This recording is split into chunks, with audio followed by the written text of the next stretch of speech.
Bismillahirrahmanirrahim. Assalamualaikum warahmatullahi wabarakatuh. Alhamdulillahilladzi farada 'alaina as-siyam wa anzala al-Qur'ana fi syahri Ramadan hudan lin-nasi wa bayyinatin minal huda wal furqan. Asyhadu an la ilaha illallah wahdahu la syarika lah wa asyhadu anna Muhammadan abduhu wa rasuluhu man la nabiyya ba'dahu. Qala Allah ta'ala fil Qur'anil Karim, a'udzu billahi minasy syaithanir rajim. Bismillahirrahmanirrahim. Kaifa takfuruna billahi wa kuntum amwata wa ahyaakum summa yumitukum summa yuhyikum summa ilaihi turja'un. Shadaqallahul azim. Pengurus masjid dan panitia Ramadan Masjid Islamiyah yang sama-sama kita hormati, para ulama yang kita muliakan, tokoh masyarakat, tokoh agama, alim ulama, cerdik pandai, para sesepuh orang tua kami yang hadir pada malam hari ini, serta kepada seluruh bapak ibu jemaah yang dirahmati oleh Allah Subhanahu wa taala. Setinggi puji segala syukur mari sama-sama kita persembahkan kehadirat Allah Subhanahu wa taala dengan mengucapkan alhamdulillahirabbil alamin. Shalawat dan salam bagi junjungan alam Nabi Muhammad sallallahu alaihi wasallam. Allahumma shalli ala sayyidina Muhammad. Allahumma shalli wa sallim wa barik alaihi. Assalamu alayka ya Rasulullah. Bapak Ibu jemaah yang dirahmati Allah Subhanahu wa taala. Malam ini kita sudah berada di malam yang ke-12 Ramadan 1443 Hijriah. Mudah-mudahan seluruh amal ibadah yang telah kita laksanakan dan amal yang Ramadan yang telah kita dirikan diterima oleh Allah Subhanahu wa taala. Amin ya rabbal alamin. Bapak Ibu jemaah yang dirahmati Allah Subhanahu wa taala. Dalam kajian Dirosah Islamiyah, aku di Dirosah Islamiyah itu Ustaz bahas bawahnya kajian dasar tentang ajaran agama kita, yaitu agama Islam. Dirosah Islamiyah itu kalau di kampus merupakan satu mata kuliah diajarkan di seluruh fakultas untuk di UIN itu. Disebutkan bahwa aspek dasar dari ajaran agama Islam itu ada 3. Pertama, hal-hal yang berkaitan dengan masalah akidah. Istilah akidah itu boleh disebut dengan istilah lain, yaitu ketauhidan, keyakinan, ataupun keimanan. Ada 4 istilahnya. Kalau mau dikaji secara lebih dalam, berbeda keempat istilah itu Ustaz, kajiannya berbeda. Tapi kalau mau dilihat secara maqasidnya, keempat istilah itu sama. Yang kedua, aspek dasar dari ajaran agama Islam itu adalah hal-hal yang berkaitan dengan masalah syariah, yaitu bagaimana cara kita melaksanakan ibadah. Dan yang ketiga, aspek dasar dari ajaran agama Islam itu adalah hal-hal yang berkaitan dengan masalah akhlak muamalah dalam kehidupan kita sehari-hari. Penjelasan seperti itu dapat kita baca dalam bukunya Profesor Dr. Quraish Shihab yang berjudul Membumikan Al-Quran, atau bacalah dalam satu buku yang berjudul Islam Ditinjau dari Berbagai Aspeknya, yang ditulis oleh seorang guru besar, Profesor Dr. Nur Khalis Majid. Dalam kedua buku itu dijelaskan lebih jauh bahwa ketiga aspek dari ajaran agama Islam ini, antara akidah dengan ibadah dan akhlak itu tak bisa dipisahkan antara satu dan lainnya, karena dia saling berkaitan. Apa kaitan antara akhlak dengan ibadah? Kaitan antara akhlak dengan ibadah itu adalah seseorang akan berakhlak dia dengan akhlak yang mulia, yang dalam kajian akhlak itu disebut dengan istilah akhlakul karimah, apabila memang dia mau melaksanakan ketentuan ajaran agama ini dalam bentuk ibadah. Jadi ibadah yang kita laksanakan ini apa saja ibadah yang kita laksanakan ini melahirkan akhlak pribadi kita dalam kehidupan sehari-hari. Itu cerminannya. Apa pula kaitan antara ibadah dengan akidah? Kaitan antara ibadah dengan akidah itu adalah seseorang akan mau pula dia melaksanakan ketentuan ajaran agama dalam bentuk ibadah, di mana ibadah yang dilaksanakan itu mesti sesuai dengan yang telah disyariatkan apabila memang sudah tertanam sebuah keimanan, keyakinan di dalam dirinya itu. Kalau kita buat mafhum mukhalafah, kebalikan pemahamannya, hal yang pertama harus dilakukan ketika seseorang itu ingin dicapnya sebagai orang yang beragama Islam, Muslim orangnya, maka hal yang pertama yang harus dilakukannya adalah mengucapkan 2 kalimat syahadat.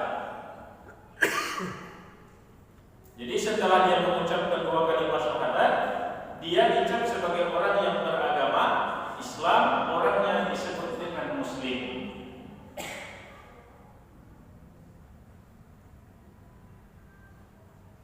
Kalau saya tanya kepada Bapak dan Ibu, semenjak kapan kita ini dicap sebagai orang yang beragama Islam atau Muslim?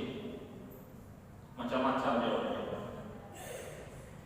Setahu kami Ustaz, kita ini Islam semenjak kita dihitan dulu, disunat.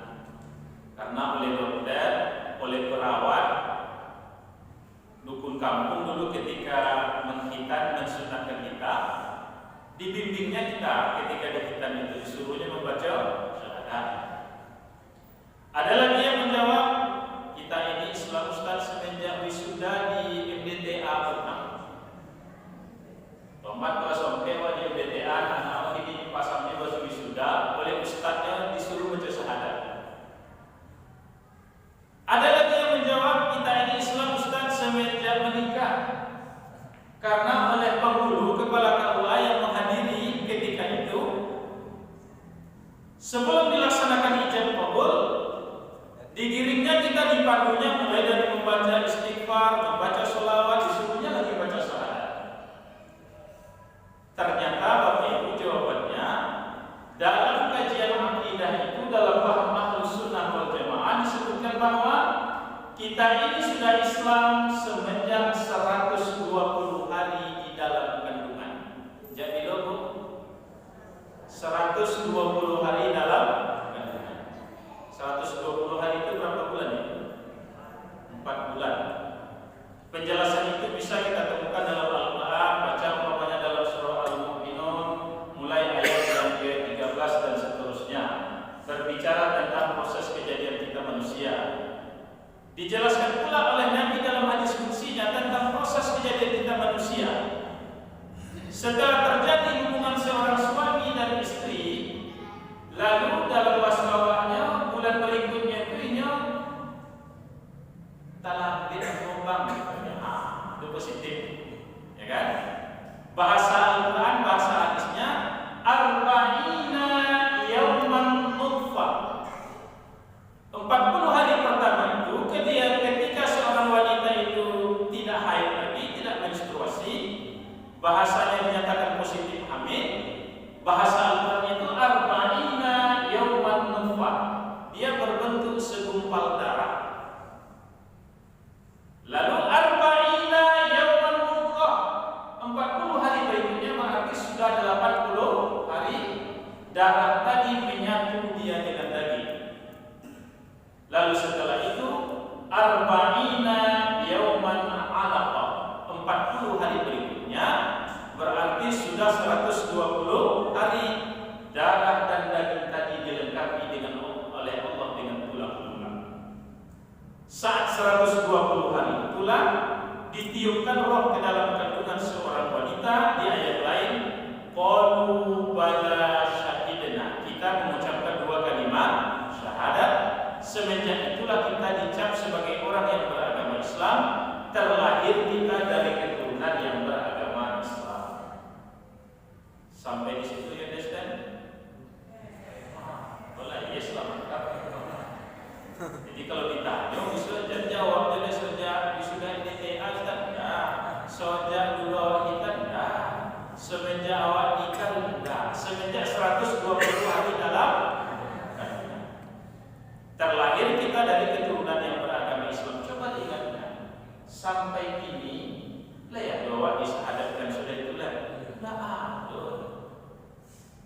Kita terlahir dari keturunan yang beragama Islam, dicap kita sebagai seorang muslim. Ketika kita sudah dicap sebagai orang yang beragama Islam, orang yang disebut dengan muslim, selesaikah keislaman kita sampai di situ? Belum. Itu baru aspek pertama yang kita dapatkan tentang persoalan akidah. Kita sudah Islam. Apa aspek yang kedua tadi? Aspek ibadah syariah. Bagaimana cara melaksanakan ibadah diatur oleh syariah. Jadi setelah seseorang mengaku dia beragama Islam, dicap dia sebagai muslim, timbul kewajiban aspek yang kedua, wajib hukumnya dia melaksanakan ketentuan ajaran agama ini dalam bentuk ibadah, di mana ibadah yang dilaksanakan itu mesti sesuai dengan ketentuan yang telah disyariatkan. Pertanyaan berikutnya adalah, semenjak kapan pula Ustaz kita ini wajib melaksanakan ketentuan ajaran agama dalam bentuk ibadah itu? Dalam kajian fikih atau usul fikih disebutkan bahwa kita wajib melaksanakan ketentuan ajaran agama dalam bentuk ibadah itu semenjak kita dicap pula sebagai seorang mukallaf. Pernah dengar istilah mukallaf? Belum. Mu'allaf, pernah dengar istilah mu'allaf? Mu'allaf itu orang yang baru masuk Islam. Dia bukan mu'allaf, mukallaf. Hukum taklifi namanya. Orang yang sudah dibebankan kepadanya hukum, wajib dia melaksanakan ketentuan ajaran agama dalam bentuk ibadah. Semenjak kapan itu Ustaz? Dalam kajian fikih dan usul fikih disebutkan, mohon maaf ini bahasa fikihnya, kalau kita punya anak laki-laki, dia wajib melaksanakan ketentuan ajaran agama dalam bentuk ibadah semenjak dia pernah mimpi basah keluar mani pertama kali. Mohon maaf ini bahasa fikihnya seperti itu. Kira-kira usia berapa tahun itu, Pak? Ya 12 tahun atau 13 tahun lah pertama. Kalau anak kita perempuan semenjak dia haid menstruasi pertama kalinya di usia 12-13 tahun juga itu sudah wajib dia melaksanakan ketentuan ajaran agama dalam bentuk ibadah. Yang apabila dia tidak melaksanakannya, dosa mulai tanggung masing-masing. Dikeluar doa dan awas ini, udah sholat nak? Udah Pak, udah ya. Tapi bohongnya ke awak, belum sholat, dosa tanggung sendiri. Awak sahur-sahur makan sahur, rupanya ketika di luar anakku maknya makan minum yang tiba rumah, naik puasanya ya, puasa rumah. Bohong dia, berarti dosa tanggung sendiri. Bapak Ibu, kita yang punya anak remaja putri, mulai dia haid menstruasi pertama, kalau dia tidak menutup aurat, dosa tanggung sendiri. Jadi ingatkan, kewajiban kita orang tua mengingatkannya. Oke, Ustaz, kami sudah ibadah, Ustaz. Dan dilaksanakan ketentuan ajaran agama itu untuk ibadah. Selesai keislaman sampai di situ belum? Ada lagi setelah itu aspek yang ketiga, yaitu akhlak muamalah. Hasil dari ibadah itu akan tercermin dalam kehidupan dalam bentuk akhlak kepribadiannya. Jadi setiap ibadah yang kita laksanakan ini melahirkan akhlak-akhlak yang mulia. Kita pertajam dalam bentuk contoh. Ini 15 menit. Udah, ada lagi 3 menit lagi. Kenapa kita mau tunda-tunda melaksanakan sholat wajib 5 kali sehari semalam? Secara akidah ini perintah Allah. Bagaimana cara melaksanakannya? Ada ketentuan syariahnya bahwa subuh 2 rakaat, zuhur, asar 4 rakaat, maghrib 3 rakaat, lalu isya 4 rakaat. Udah Ustaz, sholat kami.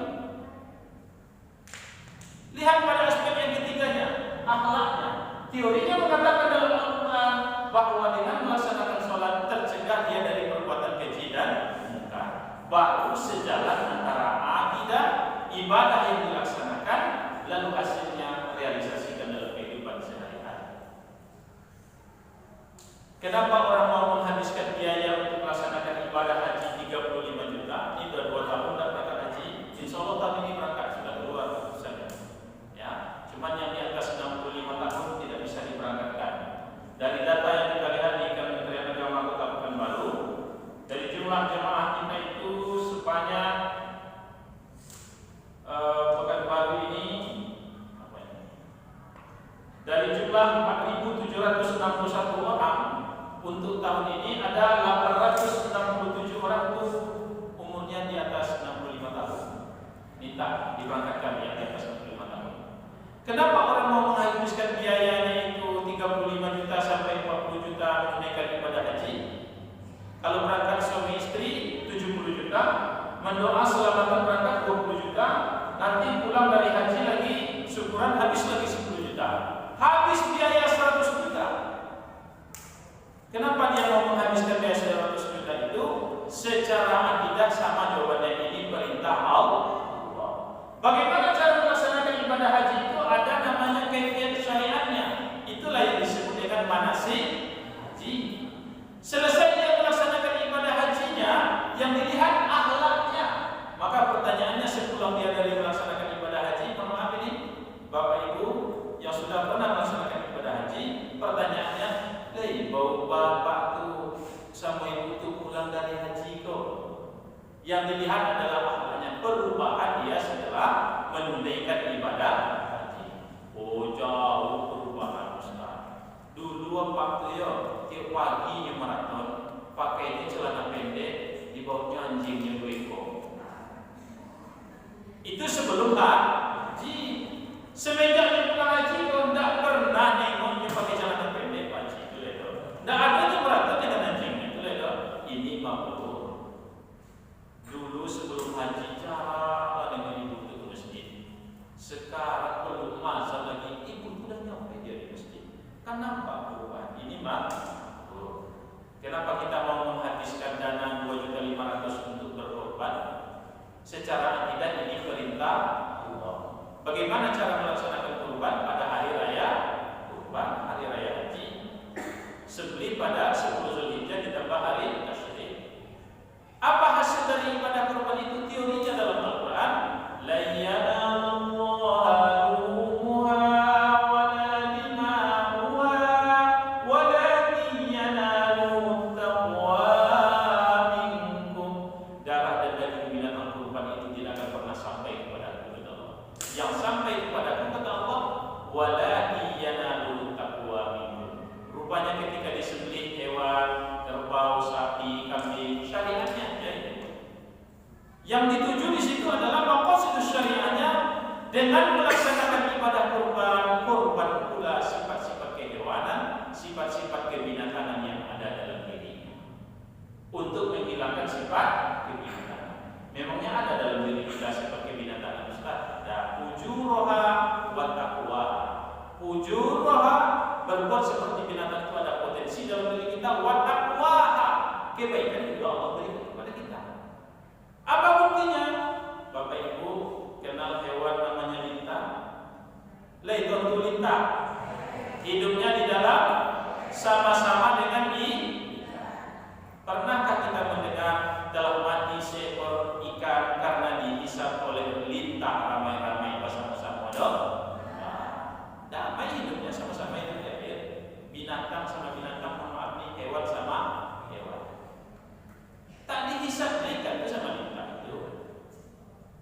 Tapi kalau lintahnya sudah naik ke darat berubah nama dia menjadi lintah, bahaya.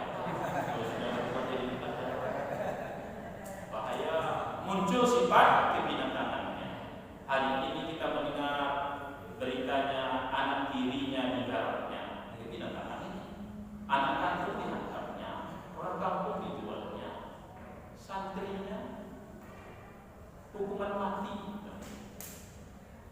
Ketika kita mampu secara akidah, kita sudah terlahir dari keturunan Islam, laksanakan ketentuan ajaran agama dalam beribadah, realisasikan nilai-nilai ibadah itu dalam kehidupan. Baru sejalan antara akidah dengan ibadah dan akhlak dalam kehidupan sehari.